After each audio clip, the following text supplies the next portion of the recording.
Welcome, everybody, to the Lakers Lounge. We are live. I'm Anthony Irwin. My mistake. I thought that Aaron Larsoul was going to be joining us. He is already at the gym, just putting in work. He is talking to a certain executive as we speak. As he just texted me, so I told him to tell this executive to trade all the picks. I am joined, however, by Edwin Garcia. He has made this. He has hopped on the show before. The last time he was on the show, he did so from fake Staples Center with microphones that weren't ready to go. Fake Staples Center is gone, but we traded in fake Staples Center for working microphones or working headphones. So I think that's a solid trade. I think we're doing good. Yeah, yeah. Very happy to be here with you, Anthony, talking basketball. What do you think, besides what you texted him, what do you think that certain general manager's response was to trade all the picks? Uh, I probably can't say that live on the air. Um, so I am going to right now going to fire off the tweet to get some more people in here as we did last time. So if you guys are listening or watching, you see my tweet my Twitter account right there at Anthony Irwin LA.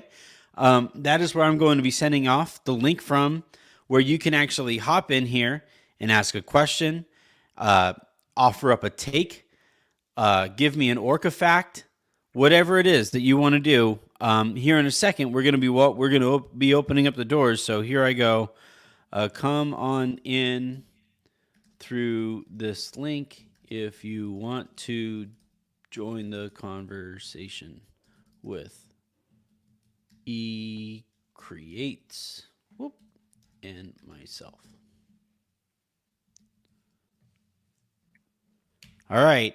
I always get nervous doing this because, we went, I think, 5 for 5 last time. We have a bit of a streak going. I don't know if we're necessarily going to get to 40 straight the way that Miami did the other night. But hey, you know what? It's fun nonetheless. If it's a really really bad one, sometimes those are entertaining for the wrong reasons. There's a lot, Edwin, that we have to talk about today. Uh we have a slew of bigs that the Lakers are working out. One being, you know, uh, a little more controversial than the other, I would say. Although, if you ask Shams Charania, uh, the only reason he was out of the league was for ankle surgery. We Yeah. have we have more on the Jake Fisher of Yahoo wrote up his latest kind of look around for what's going on around the league and the trade market and all of that. So we're going to discuss that. I'm sure people are going to have questions about that.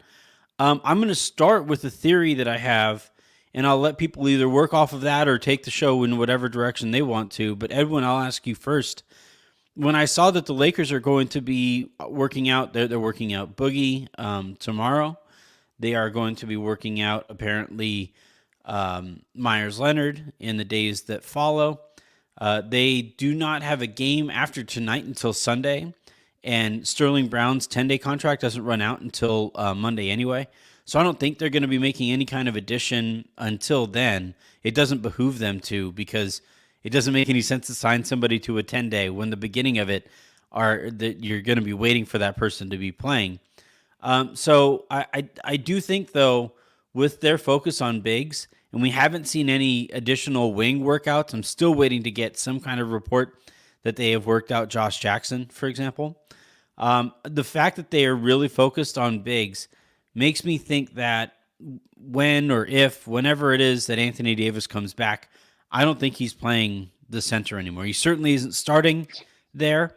I think the Yeah. Lakers and he are making a correlation between the number of minutes he was playing at center and his foot giving up on him. So it makes me Right. think that whenever he comes back, the Lakers are right now looking for either replacements for Thomas Bryant in the starting lineup or somebody who can come off of the bench if Thomas Bryant and Anthony Davis were to start together. What do you think of the theory? I mean, that's a fantastic theory. I think you're 100% right. We all know it's been well documented how much Anthony Davis hates the center position and doesn't want to play it. He kind of gives you that kid energy. Well, I'll do it if I have to. Like if I really have to. And I mean, he hugged DeAndre Jordan. When he was signed, he was like, "Oh, thank goodness." Yeah. So he's always been very consistent. I do not like playing center. I do not want to play center. I do not enjoy playing center. I don't care. And most importantly, I think I will get hurt if I play center. Yeah, he talked that's about the most body, important one here. Mm-hmm. He's mentioned before, it's a lot of my body. It takes a lot of my body to do it. I don't like to do it for that reason. So many other things he's mentioned, about that position. He never liked it, regardless of whatever the stats, and the results said. So I think it makes sense.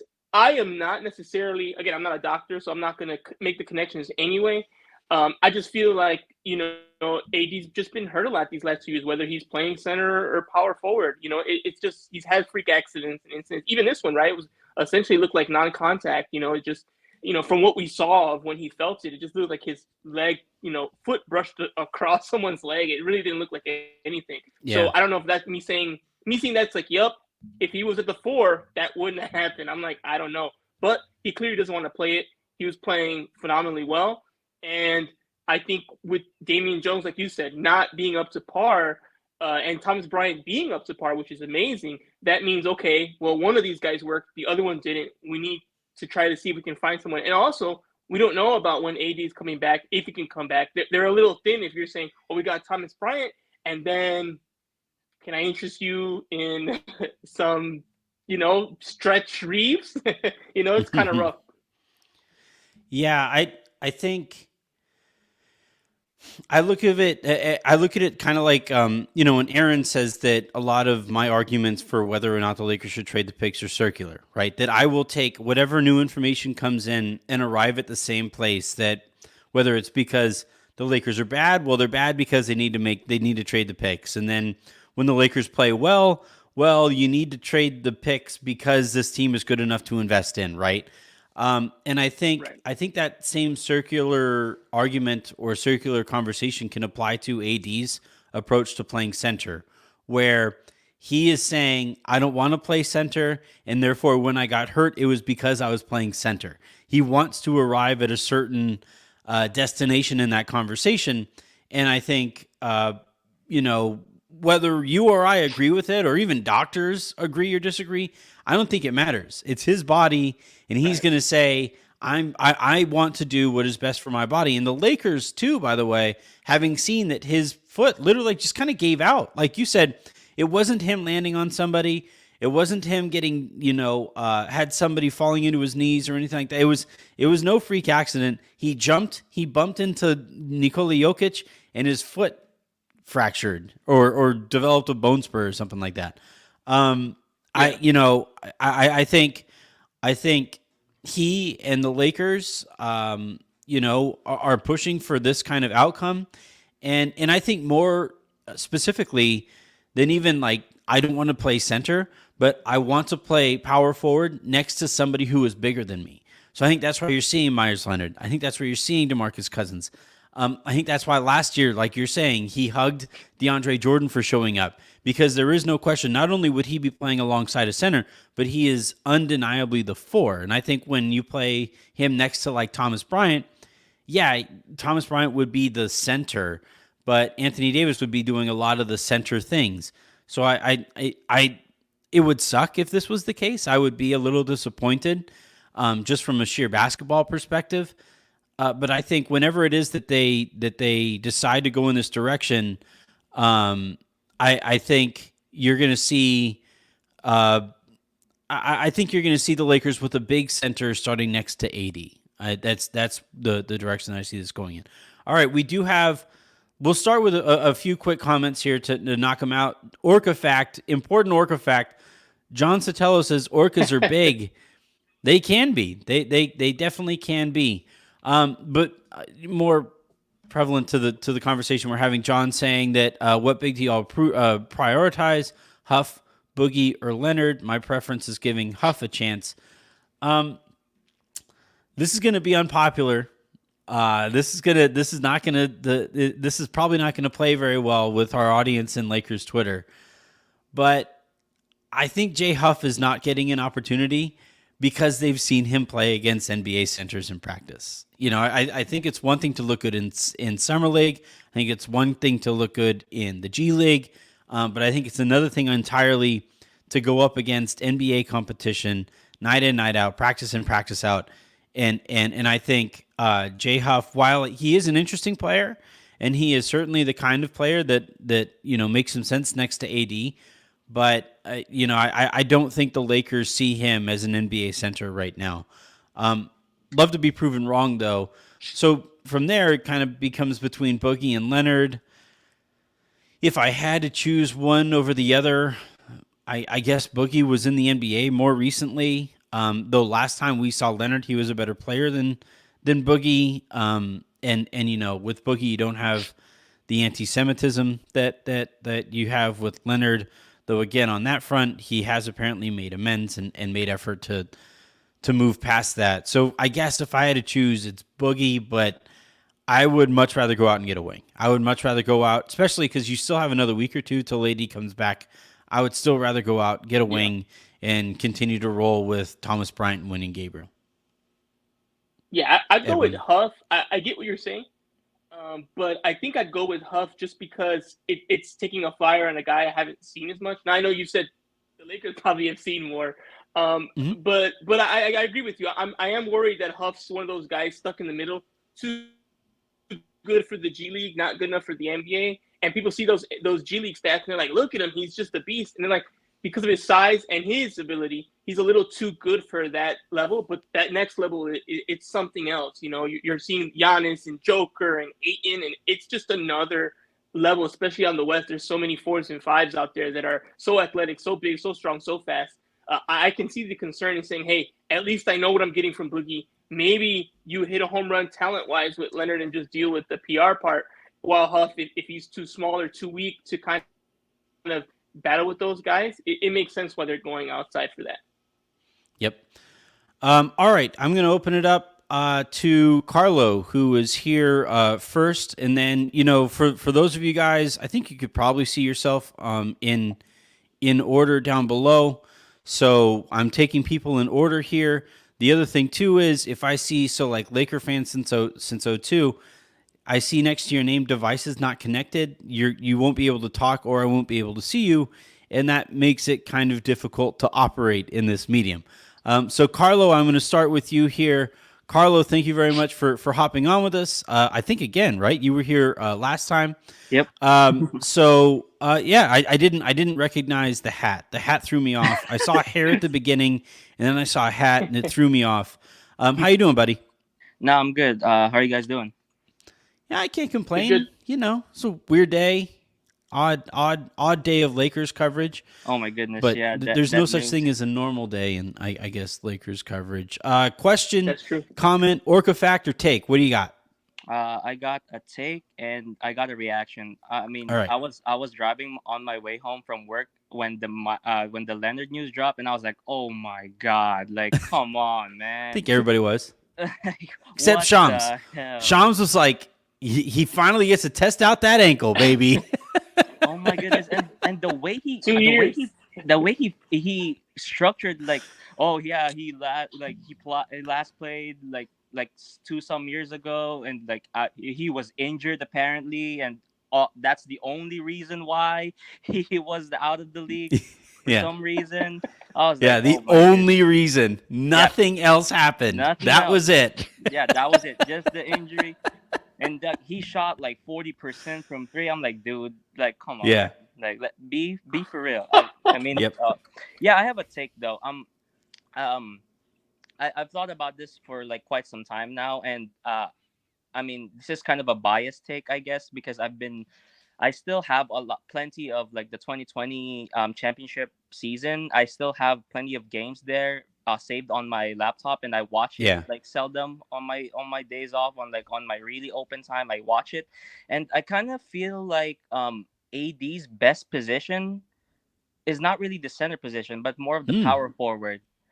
In my opinion, because I remember like when defensively when they have a center like a Dwight Howard or like a JaVale, like AD acts like an extra wing that roams around like the perimeter, as like an extra like super hybrid wing defender. It's like a Hmm. 7 feet wing, which is like kind of I don't know. It's like it kind of overpowers. It kind of makes it kind of made our defense that season like Bigger, stronger, overpowered. faster. Yeah, bigger, stronger, faster. Like the phrase that Frank Vogel used and that team embodied the whole season. And I kind of feel like yeah, I think he's better served off as a power forward. But it's also important to note that JaVale and Dwight are notable shot blockers, and they're great like paint defenders, and they can hold their ground there. I don't think Thomas Bryant and Damian Jones, especially Damian Jones, my goodness, can like guard or like block shots in the same level as Dwight and JaVale did. But I think AD as an extra wing, as a 7 feet wing, and then having a legit like shot blocker in the middle as a power forward, kind of does make sense, and kind of makes the Lakers defense like actually work better than him having to like carry like five players that are under 6'1" and him being in the middle like, hey guys, yeah, I'm trying to cover you, and I'm trying to cover two Yeah. other people, you know what I mean? So I think him at power forward is just gonna be fine. I don't know about offense though, because but on defense, I think it's his best position still on the defensive end. All right, so a lot there. And by the way, you're not alone in thinking that. Pete used to think that when he and I used to do the show together. I know Darius at times has voiced his opinion that he liked AD at that kind of roaming pterodactyl wing that he plays when they have a center, especially a shot blocking center. My only thing is, like when he's playing that kind of wing, I feel like he oftentimes has to make up for what that shot blocking center isn't able to do on the perimeter. So he winds up having to rotate back and help at the rim anyway, which is, Yeah. what he was really, really good at this year. The other part of that is that pterodactyl ability as kind of a third wing, essentially, especially when the Lakers, like, I think that 2020 team is really special because you had, in essence, with their best lineups out there, you had Alex Caruso, who was like an actual 3-and-D wing at point guard, right? In terms of size compared to everybody else at his position. He's a big point guard, athletic point guard, long point guard, who just he just plays defense until his ass falls off. They had Kentavious Caldwell-Pope at shooting guard, and he's a bigger shooting guard, who just, again, 3-and-D shooting guard. And then you had LeBron at one of the wing spots as well, and you had Kuz, who's a 3-and-D wing. So essentially, you had like four wings at their position, like four people who were bigger than their normal counterparts at that position.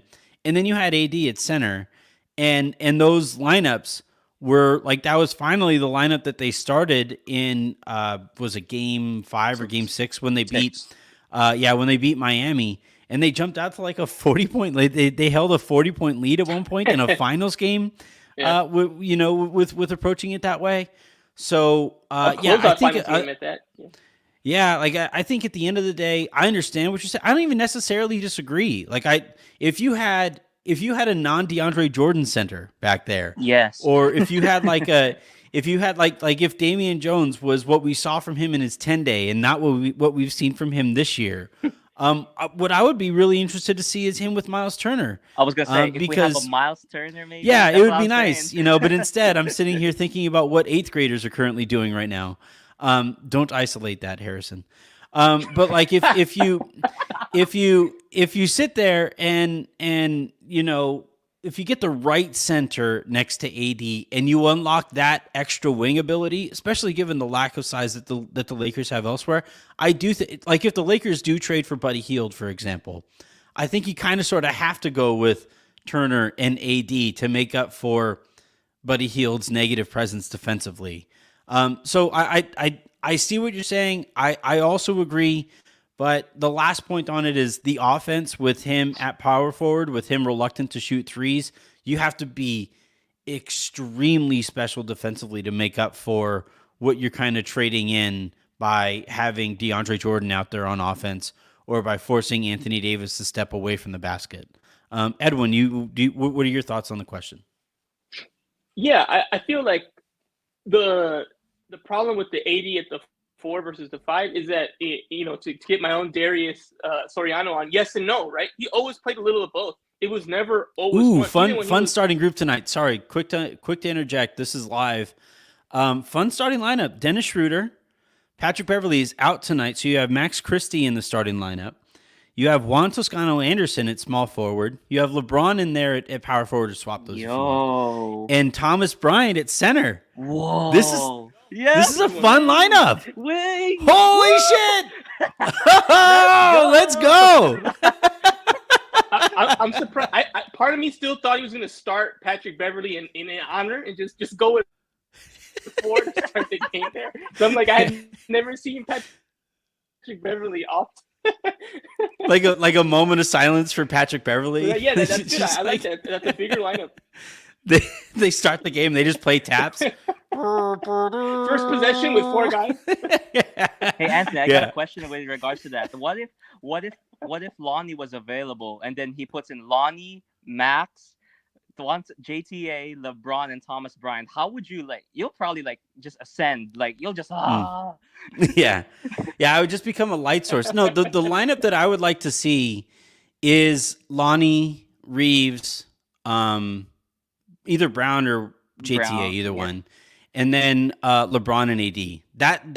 That combination of if you're talking about maximizing the Lakers' current roster as it's currently situated, I think that's the direction that you go in personally. But I don't think we've seen it yet so far, whether it's because of injuries or preference from Ham. All right, Carlo, we're gonna get to some other callers here. Thanks, guys. Thank you very much for hopping on. Appreciate it always. Thank you. All right, we're now going to go to Jason, who I've seen you there before. I think you're in your car, so now it's kind of dark. But can you hear me? Can I hear you? Yeah, can you hear me? Awesome. Yep, I can hear you. How you doing, Jason? Oh man, such a pleasure to talk to you, Anthony. I love listening. I listen to you every single day. It's a pleasure to finally talk to you, man.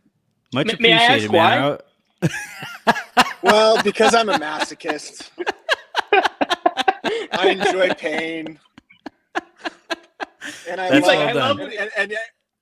And you just say exactly what I'm feeling with the Lakers. Not even my wife listens to me every day. There's entire days where she'll just tune me out.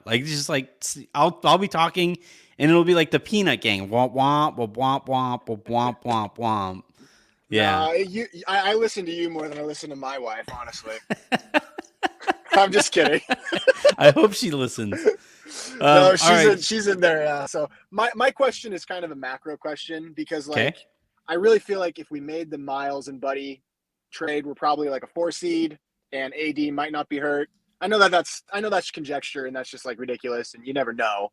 But my question is, I kind of feel like the 1920 championship was a bit of a fluke because it was the organization acting competently. The roster wasn't a fluke. It was the fact that we assembled. It wasn't the bubble. At all. It was everybody randomly understood. Just started acting competently. So I guess my question is, I know Jeannie Buss will never sell. I don't think she'll ever be in a position where she wants to sell.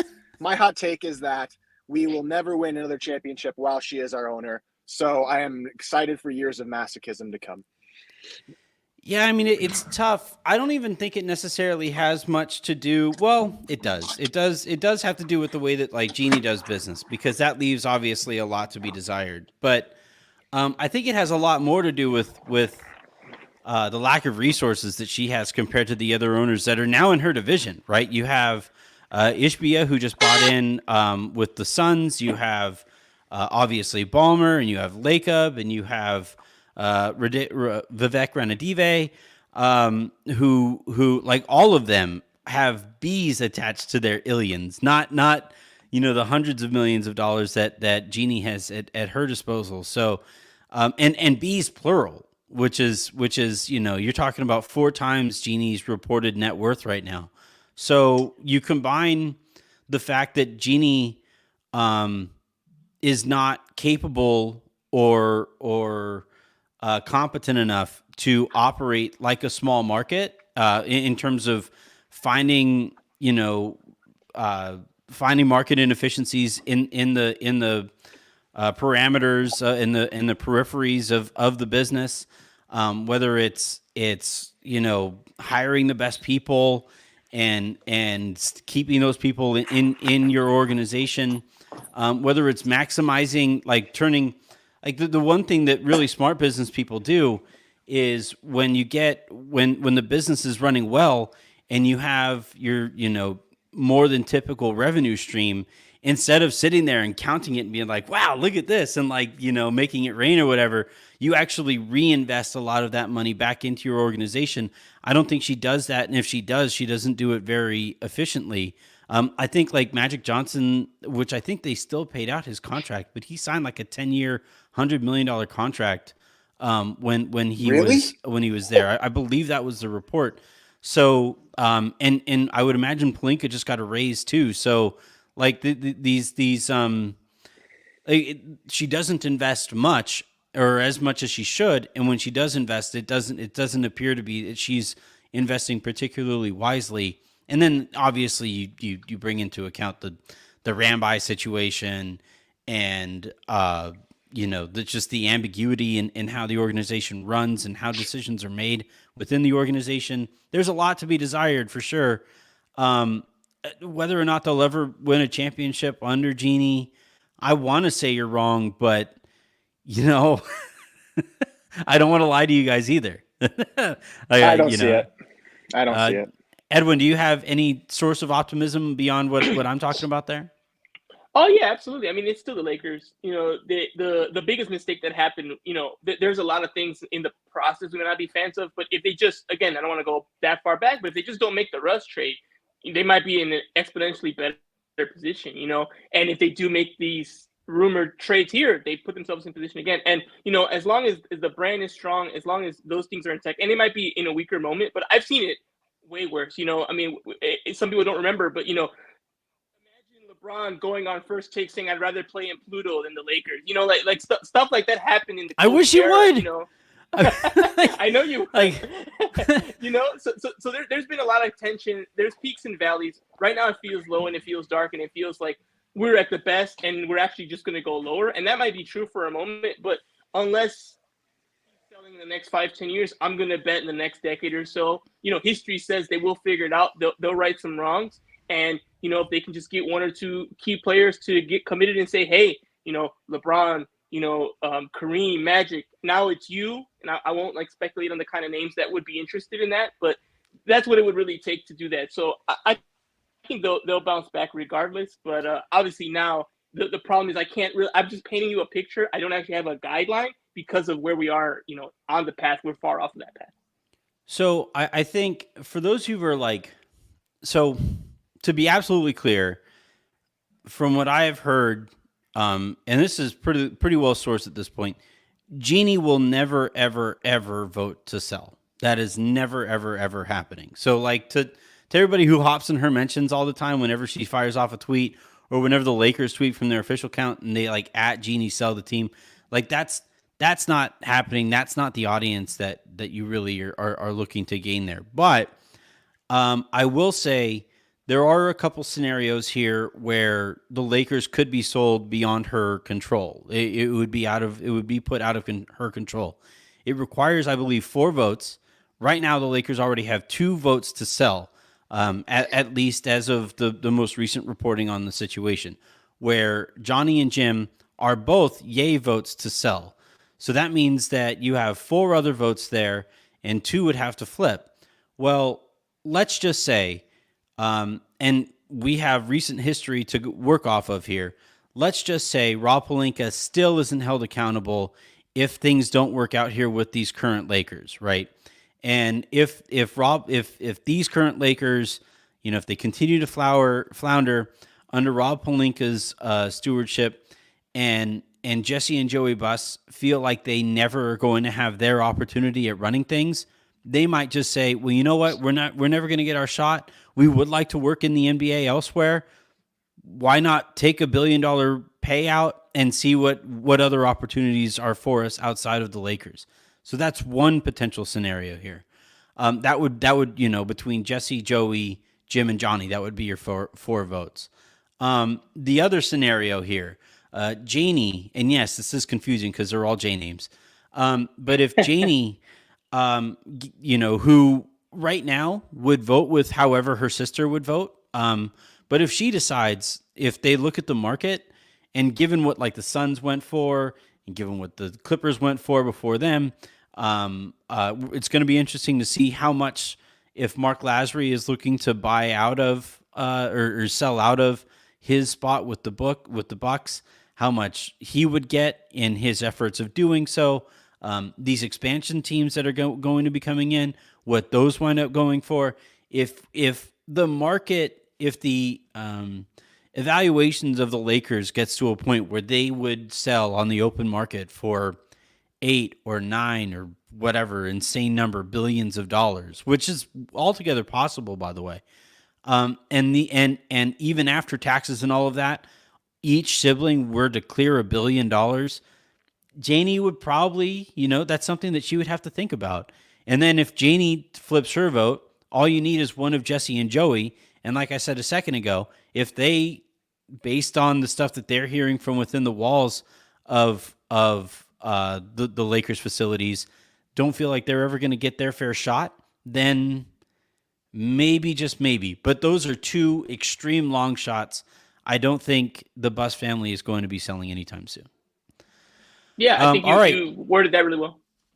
All right, Nikita, we're gonna go to Nikita Showtime. Thank you very much, Nikita, for hopping on.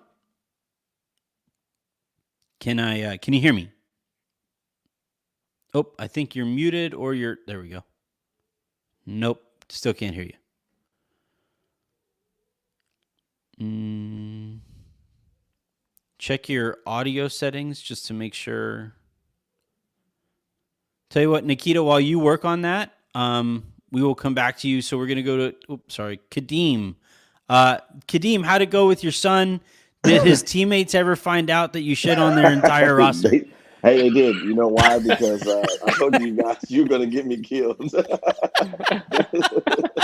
They did. But they won in double overtime. So sometimes you just inspired them. That's it. I literally was like, man, I know this is going to get out clearly because it's such a big platform. But hey, it is what it is. It worked. No, so I'm not kidding, Kadeem. That was a top 5 moment in show history.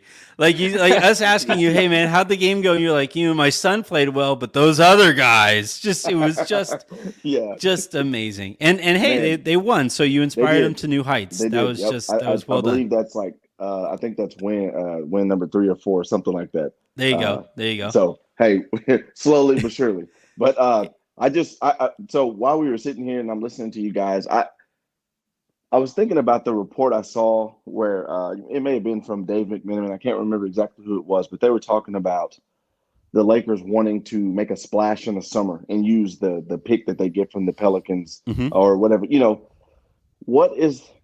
you explain the logic to that?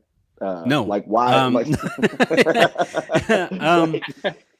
So in essence, right now the Lakers have 2 picks. They have 2 first rounders at their disposal, right? Everybody knows about them, 27 and 29. On draft night, because of the Stepien rule, and because they would then know, which pick they would hold between them and the Pelicans, on draft night, they wouldn't be trading the pick per se. They would be drafting a player for another team and then trading that player as essentially a first-round pick along with the other 2 to whichever team. If they were to let this Russell Westbrook trade contract expire, and if they were to, say goodbye to any number of other guys or whatever, and clear out the 35-ish, which is kind of the high estimate of cap space that they have. Let's just say, like, for Bradley Beal, who's going to be making upwards of like $50 million, if the Lakers find a way to send out 15 and those 3 picks, they could trade for Bradley Beal into that cap space and then go out and sign, Austin Reeves or whatever using bird rights. But that's an oversimplification. There's more to it. Right. But like that's like when people talk about using the 3 picks, what they're talking about is on draft night they would be able to trade the player that they would be drafting with that pick because they will have drafted, and that resets the Stepien rule. If they trade that player and the 2 picks, then you're essentially trading 3 first rounders for whoever it is that you want to bring in. My only thing is draft night trades are tough, man. Like those are really difficult. You only have a quick window while you have that pick, while you're on the clock, to know actually who you're going to be trading in that moment. That team doesn't want to look at that pick as this like blank canvas, right? The other thing too is they aren't going to be trading their pick. They're going to be trading New Orleans Pelicans pick, which is going to be significantly lower, obviously, than their pick. So, like, I don't know. Every time I hear these explanations for what they can do and what they have possible for them this summer if they just let Russell Westbrook's contract expire, I just kind of roll my eyes because, like, it's a leak directed at people who just hear 30 million and think back to when I remember when a max contract was like 18 mil, I remember back like a few years ago, maybe more than a few years ago because I'm old, but I remember back when like a max was like, I remember the first $20 million contract, right? And I was just like, holy shit, this is insane. Now we're talking about like 2.5 times that. So when you hear 30 mil, you say, like, if you haven't been paying attention much to the last like 7 or 8 years as these contracts have exploded, you say, 30 mil, like that seems like plenty to work with, but it really isn't. Like it's not nearly enough to do what the Lakers would be looking to do. Yeah, it's Gordon Hayward money, right? So yeah, exactly.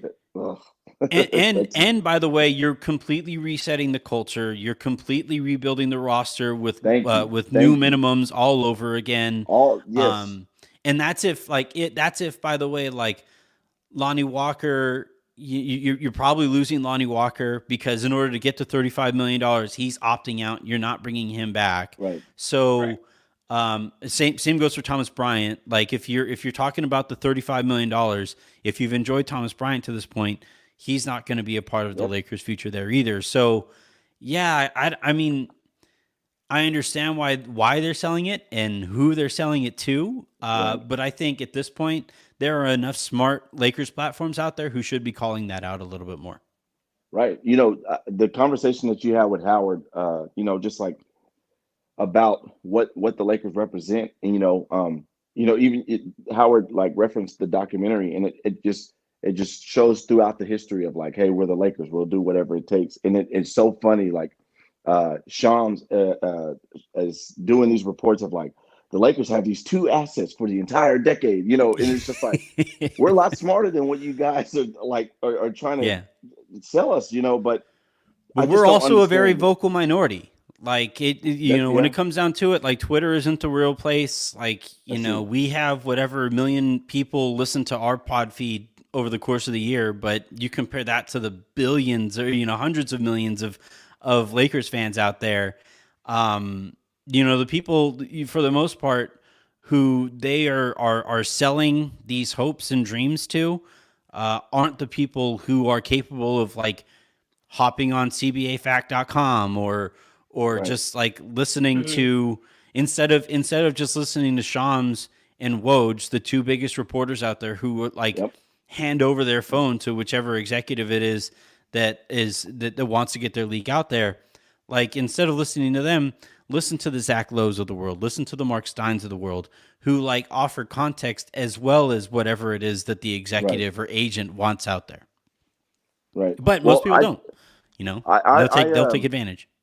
I just I'll leave you guys with this. Like, what do you what would you like to see besides this lineup that Coach Ham is doing? I actually am intrigued by it, with the actual size that we are playing with tonight. What do you guys see? What do you want to see from the Lakers tonight besides a win? Like, what are some things that you want to see us continue to trend in that right direction? Edwin, I'll let you go because I've been talking a lot. Yeah, no, I appreciate it. So I think making sure that you keep the positive minutes with that bench lineup still, that means Reeves, right? He's been he was streaky for so many games. I think like 3-4 games he was awful, and his offense kind of came back. And you know Russ, right? Russ is always the X factor. When you get good Russ, you're like, oh yes, and then when you get bad Russ, you're like, oh my goodness. And then if the game's close, what kind of decisions does Ham make about that closing lineup? And I'll be really interested if it's an under 10-point game in the fourth. Either way, who he puts in the floor, who's not in the floor, and if the person off the floor gets a sudden injury and can no longer return to the game, which has happened a couple of times. So I'll be interested in that. And then again, can they somehow, some way, try to contain Luka? And how are they going to guard their shooters? Because we already know exactly what the Mavs want to do. They've been doing the same kind of recipe for the last 2 seasons here. So how are they going to guard the perimeter? How are they going to take care of that and try to contain, Luka as much as they can? So that's what I'll be looking out for early. And then, we'll see how it develops. Will it be a disaster like Christmas, or will we be, in a much better place now that it's been a couple weeks and it seems like the team's got a good fight in them right now? Right. Yeah, Dallas as a matchup is kind of tough. It actually reminds me of the last series that we saw, that like Kobe Powell Bynum Odom combination together, where like that was the very first time the team started to figure out, we could space these guys out. They can't guard us if we face them out. Remember, Peja didn't miss for like the entirety of a series, man. Yeah, my gosh. And I think like, ironically, Ham kind of defends the way that the Lakers were defending in that series, where they'll give up threes. They'll back off. And Milwaukee does this too. It's something he learned in Milwaukee, where they just back up and they're going to play the odds, and they're going to hope that across the team they won't shoot, 35-ish% from 3-point range and up, because if they do, you're screwed. But if they don't, you have a mathematic chance at staying with them. So, with this one, it's going to be interesting to see if they've adjusted, because I thought last game that on Christmas, I thought that they let Dallas' shooters get into too much of a rhythm with too many open looks. So they got back there like at halftime and they're saying, guys, we're wide open. Take your time. I remember back when we were kids, and you'd catch the ball out, and if you were like wide open, you would like test the wind, like all of their like every single time a Dallas Maverick was catching the ball, they were like spinning it in their hands. They were like finding the seams and testing the wind, and high-fiving Mark Cuban behind him. Like it was, I think with this game, what I would like to see early on, kind of to Edwin's point, is early on, don't give them as many open looks. Try to run the occasional guy off of the 3-point line, even if it means potentially giving up somebody a better look with like 5 seconds to go on the shot clock. Just try to get them out of rhythm. Maybe pressure the ball further up court also to give them less time in the in the half court. So that they aren't working with like 17 seconds. Instead, they're working with like 12 or 13, something like that. Just before they get into their offense, just like minor tweaks to kind of throw a change up, or in this case, kind of more of a faster ball than they presented last game. Right. Yeah, the rebounding, they got to win the boards. They got to win the boards, especially with teams shooting like the way Dallas does. If they miss, you got to get those boards. So obviously Bryant's playing so well now that he should be cleaning that up. I expect him, win or lose, I expect him to have 15 boards at least tonight. I think that's reasonable with how he's been playing and how much the Mavericks shoot. Yeah, he can easily get that.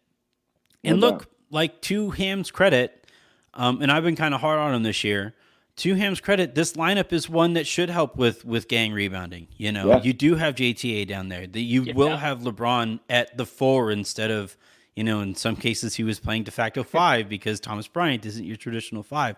So when off the bench, I feel better about this matchup than and look, they need it. They a win here, especially combined with a couple losses from the right teams elsewhere. You get to leapfrog some people and again continue to apply pressure to that front office so that like in Major League they're ripping off like little cardboard pieces of Rob Pelinka, I guess, or Genie or whatever. Whoever you want to go. Yeah, we'll just. Yeah, I don't even. We'll leave that alone. Yeah. Man, hey, Anthony, so what you're proposing is like. Thank you very much, Kadeem, for hopping on, man. Always appreciate it. No.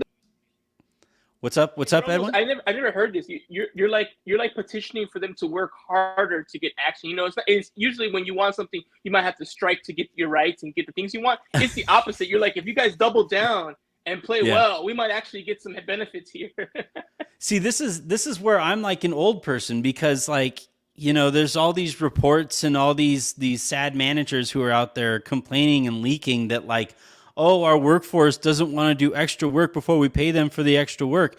The doing the extra work before you get before you get the title, that's how like I was raised. Like that's how, and now it's kind of flipped where people won't do the extra work until they get the title.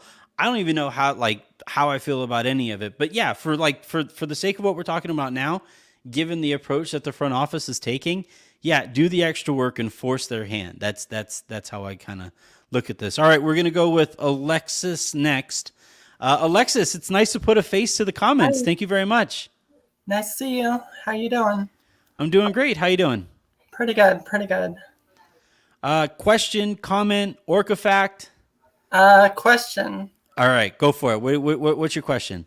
Okay, so you know I make all these ridiculous trades in the comments and everything. So I was wondering what, you know, the writing staff or, you know, Slack think about that. And is there any hot takes or anything like that on your end? Oh, is there any hot takes in our Slack?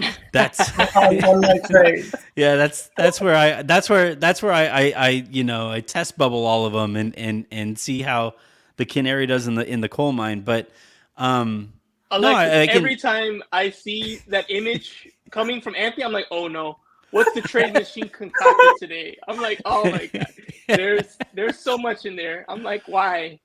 Usually, usually like if you see me ask a question on Twitter, so like the other day, I asked, you know, what people are basing when they say like Russ has been good this year, not better than last year, not okay for the role that he's playing, but when people call him objectively good, what is it that they're talking about? Before I did that, I was in our Slack asking people like, you know, all right, what is everybody talking about here? What's going on? And usually I'll get the comments in the general Slack, and then I'll get a couple private DMs like, hey, I know you're thinking about tweeting this. Don't. That time I didn't, so I fired off the actual tweet, and I regret it because my mentions have been a dumpster fire since. It's been just absolutely. I've had to mute the post. I'm sorry for those of you who are still answering the question. I haven't seen them in like a day and a half. I'm sorry. What do you think of like you say you do like to put together a fake trade? Is there one that nobody has put together yet? Is there a target that is out there that you haven't seen brought up that you would like to see brought up? Gosh, the Lakers have been linked to so many players, so it's really hard to come up with one. So I would probably have to go with a team that is full on wings, like Toronto, Washington, Charlotte, but they're already linked to them. So one of those two teams, you know, probably, Toronto would be my choice. You know, wings. They need a center. You know, I was watching their game earlier today, and they don't really have a traditional center. They're running Siakam at the 5, you know, starting and everything. So I think that, you know, if this may be a little bit controversial, but if we send Thomas Bryant to the Raptors, it works with their play style. He's taller, and we get wings back, and we send like Beverly, you know, and a few other and like the picks for a wing, you know. And of course the picks. So the only thing I'm worried about there is Rob Pelinka negotiating against Masai Ujiri is the stuff that lives in my nightmares. Like that just like Masai is so much better at this than Rob clearly is. That have you ever seen someone get shortchanged at a register or know somebody? I feel like he'd do one of those where he's like, okay, then you give me this, hold that one. Yeah, I'll give you these 2 picks. We'll change. Right. Next thing you know, we get like nothing. We got like, you know, cash considerations or something. Well, like sadly, it's like if you had like the Lakers could have shortchanged him, right? If they would have sent them Talen Horton-Tucker and got back Kyle Lowry, like they could have theoretically, because Talen hasn't turned into anything since. You could look back, although Lowry has like fallen off of a cliff since he left Toronto. So I guess that would have been the rare lose trade. But yeah, the idea of Rob Pelinka and the Ramby sitting there and answering emails from Masai Ujiri, or answering like sitting in there on a conference call with Masai Ujiri, like the amount of time that Masai would probably spend on mute, right? Like he would mute them and just like look around the room like, these are the people that they get to run the Lakers? What? How did this happen? Well, okay. So you want to send us what? For who? Sure. Yeah. So I have a question for you. So, you know, what unknown non-Laker linked team would you want, you know, to trade with? For That's both tough. you and Edwin and Anthony. So I was talking to an agent earlier this afternoon, and you know, he reminded me, hey, by the way, you know, the trades that the Lakers have made historically are ones that we don't see coming. So, you know, like even Russell Westbrook, for example, we thought Buddy Hield was going to be a Laker, and then everybody thought Buddy Hield. Yeah. And then, you know, lo and behold, Russell Westbrook is a Laker. The Dennis Schroeder trade came out of nowhere. That was not something that anybody had linked to the Lakers previously. And I think also for Rob Pelinka specifically, if they were to pull off this Miles Turner and Buddy Hield trade, everybody in that organization would say like, all right, so why did we wait for? What was the point of that? So that's why I think actually they aren't going to wind up trading for Miles and Buddy, because, you know, above all else, Rob seems to care about self-preservation.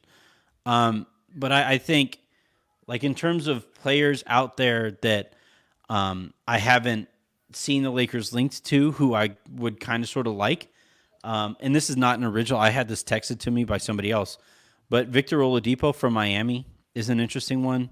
We just saw him put poor Austin Reeves in Alcatraz the last time we saw those two teams play. A defensive, you know, bigger shooting guard who can get out there and get after it. I think he would make a lot of sense for what the Lakers need. Not quite the shooter that obviously Buddy or Bojan or even Kuz are. But like just in terms of if Miami season keeps going to shit and they decide they want to change something or shift up the culture, because they're already kind of sort of interested in Russ anyway. That's been floated out there a few times. And that's pretty well known throughout the league that if Russ gets bought out, that Miami would be interested. So if you want to like cut out the middleman and say, hey, you know, send us your scraps. Maybe it's like Duncan Robinson and Victor Oladipo for Russell Westbrook. That's one I haven't seen too many places, and I don't even know if it necessarily fits. I haven't even looked, but just off the top of my head, that one makes some sense. Yeah, I agree with that one. I feel like the ones that I like the most are the ones we've heard about, obviously with the Pacers, even the New York Knicks with Reddish. I still like the idea of that. Obviously, that wouldn't be with Russ involved. It'd be like smaller contracts and things of that nature. I like some of the Orlando Wings. I think they have some interesting pieces there. So those are the ones that I think. Oladipo does interest me. I always wanted him, you know, to come to the Lakers. The couple times he kind of had a puncher's chance of joining, but yeah, I think that would be a good one as well. Unless you just go really bananas, you just like, you know, like let's get Clay or something like that. But obviously that's no way that's happening. Yeah, I the other day, this morning actually, I was thinking to myself like, could the Lakers get Porzingis and Kuz if they just throw all of their stuff at Washington? So like that's I mean, it would have to involve Russ and, you know, probably Beverly and a few other players. Yeah. It would be everything that the Lakers have. The Lakers would be sending everything that they have that isn't you know, nailed down and see what comes back. I think DeLon Wright would have to go as well because they're the Wizards are hard caps. So yeah. I like Wright. Yeah. I'd be fine with I wouldn't sit here and it's like, no, not DeLon Wright. I've liked Wright for a long time. Mm-hmm. All right, Alexis, thank you very much for hopping on. Nikita, I'm going to give you one more shot here to see if your audio is working. And if not, the game has started. By the way, if you guys are listening to this and you've enjoyed this, I'm going to be doing a pressure cooker for the last 5 minutes of this game as it is on TNT. So, Nikita, is your stuff working? Nikita. Yeah. Man, that's too bad. All right, so that is going to do it then here for this episode of the Lakers Lounge. Thank you very much, Edwin, for hopping on. Thank you, everybody, for your questions, comments, and John Sotelo for your Orca fact. I appreciate that. Orcas are, in fact, big, so it is a fact about orcas. Like I said, if you enjoyed this, we do this every single Thursday. This one's kind of awkward timing because we were right up against the game starting. And then if you enjoyed more of this, or if you want more of this, like I said, pressure cooker later tonight. If you don't want that, Raj is going to be on Spaces after the game. Edwin, are you on the recap tonight? Yeah, I'm on every single recap. So yeah, I'll be recapping tonight's game. Hopefully, it's a Lakers win. So. All right, so Edwin's on your recap if you want to read that at silverscreenandroll.com. So until then, until I talk to you guys all next, I'm Anthony Irwin. That was Edwin Garcia, and this was the Lakers Lounge.